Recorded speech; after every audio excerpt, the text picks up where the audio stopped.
நாவற்குழி பிரதேசத்தில் உள்ள ஒரு கோவில் ஒன்றின் திருவிழாவின் போது இசை நிகழ்ச்சி ஒன்றில் பாடல்களை பாடிய ஒருவர் தான் அவ்விதம் பாடும்போது பதிவு செய்யப்பட்ட காணொளிக்கு தமிழில் புரட்சிகரமான வசனங்களை கொன்ற பாடல் ஒன்றை டப்பிங் முறையில் பதிவு செய்து அதனை சமூக வலைத்தளத்தில் பதிவிட்டதன் மூலம் விடுதலை புலிகள் அமைப்பை மீளுருவாக்கம் செய்ய முயற்சிக்கிறார் என்று குற்றம் சாட்டப்பட்டு இன்றைய தினம் யாழ்ப்பாணம் மாவட்ட குற்றத்தடுப்பு பிரிவினரால் சங்கீத்சன் என்ற இளைஞர் ஒருவர் முற்படுத்தப்பட்டிருந்தார். குறித்த வழக்கு தொடர்பில் இன்றைய தினம் நீதிமன்றத்தில் அவரை விடுவிக்க வேண்டும் என்று சமர்ப்பணங்களை செய்துள்ளோம்.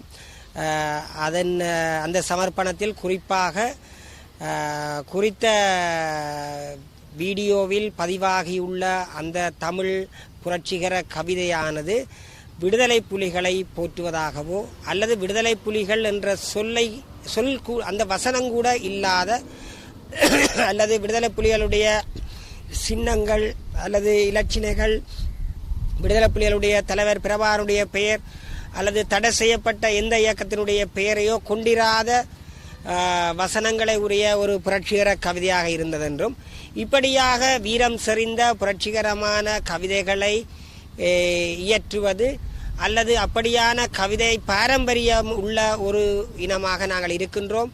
அகநானூறு, புறநானூறு, ஏன் பாவேந்தர் பாரதிதாசனுடைய கவிதைகளில் கூட அப்படியான பாடல்கள் இடம்பெற்றிருக்கின்றன.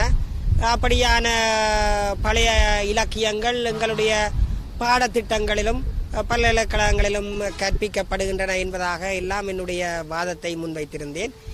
குறிப்பாக போலீசார் அந்த புரட்சிகரமான பாடலில் தமிழீழம் என்ற ஒரு சொல்லு இடம்பெற்றிருப்பதாக குறிப்பிட்டிருந்தார்கள். அது தொடர்பிலும் அவர்களுக்கு விளக்கம் அளிக்கப்பட்டது.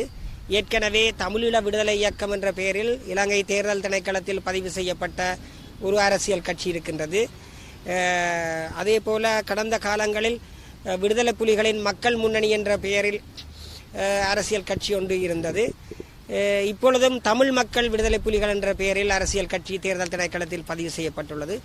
ஆனால் இந்த இளைஞன் இயற்றிய பாடலில் விடுதலை புலிகளுடைய பெயர் கூட இருக்கவில்லை. அப்படி இருக்கும் பொழுது எப்படியாக விடுதலை புலிகளை மீளுருவாக்கம் செய்வது என்று குற்றம் சாட்ட முடியும் என்று என்னுடைய சமர்ப்பணத்தில் கேள்வி எழுப்பியிருந்தேன்.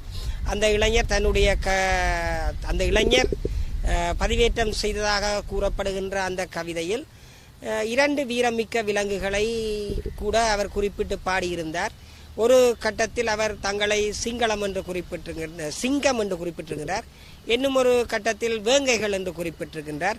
2மே வீரமிக்க விலங்குகள் என்பதால் வீரமிக்க இனத்தை குறிப்பதற்கு அவர் குறிப்பிட்டிருக்காரே தவிர விடுதலை புலிகளை மீளுருவாக்கம் செய்கின்ற நோக்கம் அவருக்கு இல்லை என்றும், அதுபோல குறித்த வீடியோ சம்பந்தமான சான்றுகள், அதாவது தடவியல் சான்றுகள் கௌரவ மன்றை திருப்திப்படுத்தக்கூடிய விதத்தில் போலீசாரால் முன்வைக்கப்படவில்லை என்ற அடிப்படையிலும் இந்த பயங்கரவாத தடை சட்டம் சட்ட விமர்சகர்களால் மிக மோசமான கொடூரமான சட்டம் என்று சொல்லப்படுகின்ற சட்டம், அப்படியான சட்டத்தின் கீழ் ஒருவர் விளக்கமறியலில் வைத்தால் அவரை பிணையில் விடுவிப்பதற்கு நீதிமன்றத்துக்கு அதிகாரம் இல்லை என்ற அடிப்படையில் விளக்கமறியலில் வைப்பதற்கு முன்னர் பத்மநாதன் எதிர் பொறுப்பதிகாரி தேசிய புலனாய்வு பணியகம் என்ற தீர்க்கப்பட்ட வழக்கில் குறிப்பிடப்பட்டிருக்கிற வழிகாட்டல்களை பின்பற்றுமாறும் நீதிமன்றத்துடன் நான் இறைஞ்சி வேண்டியிருந்தேன்.